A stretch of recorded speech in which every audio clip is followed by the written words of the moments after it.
The Tuareg people are an indigenous group from the northern region of Mali. One of the largest issues they face is food scarcity. The Hmong people, an indigenous tribe from Vietnam, face a similar challenge. The groups differ in cultural beliefs, including eating habits, yet both tribes face issues of food insecurity. They have limited rights, restricting their ability for successful agriculture and government participation, forcing them into a state of perpetual poverty. Critical social theory is a perspective that has been used to inform the practice of nurses working with groups that are disproportionately affected by social circumstances. It considers social and economic factors that result in power differentials. Using this theory, we can understand how food insecurity stems from political upheaval and environmental changes. Only after understanding these perspectives can there be discussion on how to form a potential policy with the use of a nursing lens. In the case of the Hmong, the Vietnamese government implemented the settlement and sedentary farming policy in an attempt to decrease traditional slash and burn techniques that resulted in reduced water and infertile soil. When the Hmong persisted, the land law was enacted allocating plots of land based on ancestry, limiting farming and travel for the Hmong peoples. The Tuareg experienced ongoing conflicts related to the influence of Al-Qaeda, an Islamic extremist group. They encouraged the killing of other tribes and international aid workers, sparking wars that lead to man-made droughts and floods, and the removal of supportive resources from non-government organizations or NGOs. This results in Al-Qaeda monopolizing northern resources, displacing tribes, and land grabbing, which all has a direct impact on food security. The Tuareg are forced to choose between food and safety. If they choose safety, they must leave their village and live in a refugee camp where there is little to no food.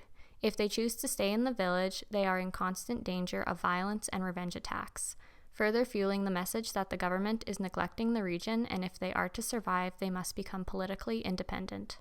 The two tribes have been offered education and resources to increase self-sufficiency, but the solutions do not align with their cultures. Tradition has continually been discounted by authorities. The issues of food security faced by both the Tuareg and the Hmong people are complex and numerous. In Mali, there has been a movement toward social safety net programs, or SSNs. An SSN is a collection of services offered by either the state or an institution that includes a vast range of services that can prevent marginalized people from falling through the cracks of poverty. There is an increase in evidence showing that safety net programs have decreased food scarcity for the Tuareg and resulted in an increase in quantity and quality of food consumed by marginalized groups. SSNs are heterogeneous and vary depending on the target, but from a perspective of a nurse, safety net programs look a lot like a band-aid on a bullet wound. Unless we address the roots of social and political issues that affect the determinants of health of the indigenous people, the safety net programs are not sustainable. From a global context, we as nurses must approach the situation with cultural humility and develop a trust-based relationship with the community that benefits all. However, safety net programs are only a short-term solution, as the roots of poverty and violence will continue to grow if cultural implications are not considered in policy implementation. In conclusion, the Hmong and the Tuareg are distinct cultures. Despite the differences, they can be correlated by their nomadic way of life. Using critical social theory, we see that the Hmong and the Tuareg people are disproportionately affected by food insecurity and experience various limitations.